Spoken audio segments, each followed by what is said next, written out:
अस्सलाम वालेकुम, welcome to our new video. दोस्तों ज़रा सोचिए, आपका कोई अपना सख्त बीमार हो और आप उसे हॉस्पिटल लेकर भागे, लेकिन वहाँ पता चले कि मरीजों को देखने के लिए हॉस्पिटल में नर्सेज ही पूरी नहीं हैं। एक अकेली नर्स 100 मरीजों को संभाल रही हो और आपका अपना दर्द से तड़प रहा हो, तो आप कैसा महसूस करेंगे? आज हम दुनिया के सबसे बड़े हेल्थ सिस्टम यानी कि यूके के NHS हॉस्पिटल नेटवर्क की बात कर रहे हैं। एक ऐसी खबर सामने आई है जिसने सबको हिलाकर रख दिया है। NHS के अंदर काम करने वाले हज़ारों नर्सेज ने खुद ये चीख-चीख कर कहा है कि इस हॉस्पिटलों में स्टाफ की कमी इस कदर हो चुकी है कि मरीज़ों की जान सख्त खतरे में है। हाल ही में यूके में एक बहुत बड़ा सर्वे किया गया, जिसमें हज़ारों नर्सेज से उनके हालात पूछे गए। इस सर्वे के जो नतीजे थे वो होश उड़ा देने वाले हैं। पूरी दुनिया जिसमें यूके के हेल्थ सिस्टम यानी कि NHS की तारीफ किया करती थी, आज वहाँ हर 3 में से 2 नर्सेज ने ये साफ कह दिया है कि स्टाफ की कमी की वजह से वो मरीजों को सही तरह दवाई और मेडिकल केयर नहीं दे पा रही हैं। यानी अगर एक हॉस्पिटल में 300 नर्सेज हैं, तो उनमें से 200 नर्सेज कह रही हैं कि मरीजों की ज़िंदगी हर वक्त खतरे में है।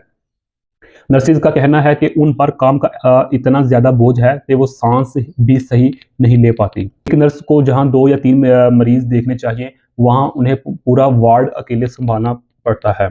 इस वजह से उनसे ऐसी गलतियां हो रही हैं जो आम हालात में कभी नहीं करती थी, जैसे मरीजों को वक्त पर दवाई ना मिलना या दर्द से चलाते हुए मरीज तक घंटों ना पहुंच पाना। इस स्टाफ की कमी का नतीजा बहुत भयानक निकल रहा है। रिपोर्ट के मुताबिक बहुत से मरीज सिर्फ इस वजह से ज़िंदगी की बाजी हार रहे हैं क्योंकि उन्हें सही वक्त पर मेडिकल हेल्प नहीं मिल सकती। इमरजेंसी वार्ड के बाहर एम्बुलेंस की लंबी कतारें लगी रहती हैं क्योंकि अंदर स्टाफ ही मौजूद नहीं है। लेकिन इसका दूसरा असर खुद नर्सिस पर पड़ रहा है। वो हर वक्त सख्त मेंटल स्ट्रेस, खौफ और डिप्रेशन में रहती हैं कि कहीं उनकी छोटी सी गलती से किसी की जान ना चली जाए।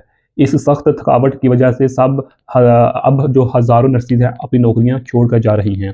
पहले ही स्टाफ कम था और अब बचे कुछ लोग भी नौकरी छोड़ रहे हैं।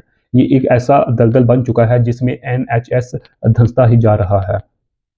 इस सारी सूरत हाल से हमें क्या सबक मिलता है? ये कहानी सिर्फ यूके की नहीं, अगर हम अपने आसपास देखें, हमारे अपने मुल्क के हॉस्पिटल का भी यही हाल है। पर फ़र्क सिर्फ इतना है कि वहाँ लोग आवाज़ उठाते हैं और हमारे यहाँ लोग इसे अपनी किस्मत समझकर खामोश हो जाते हैं। हमें ये हमेशा समझना होगा कि किसी भी मुल्क के लिए सबसे अहम चीज़ लोगों की सेहत होती है। अगर हॉस्पिटल्स में दवाई और स्टाफ ना हो तो बाकी सारी तरक्की बेकार है। मेडिकल स्टाफ फरिश्ते नहीं, इंसान हैं। अगर उन पर हद से ज़्यादा बोझ डाला जाएगा तो उनसे भी गलतियाँ होंगी। सेहत पर खर्च करना हर इंसान का सबसे पहला और बुनियादी हक है। तो दोस्तों, यूके की NHS हॉस्पिटल की ये कहानी हम सब के लिए एक बहुत बड़ा सबक है।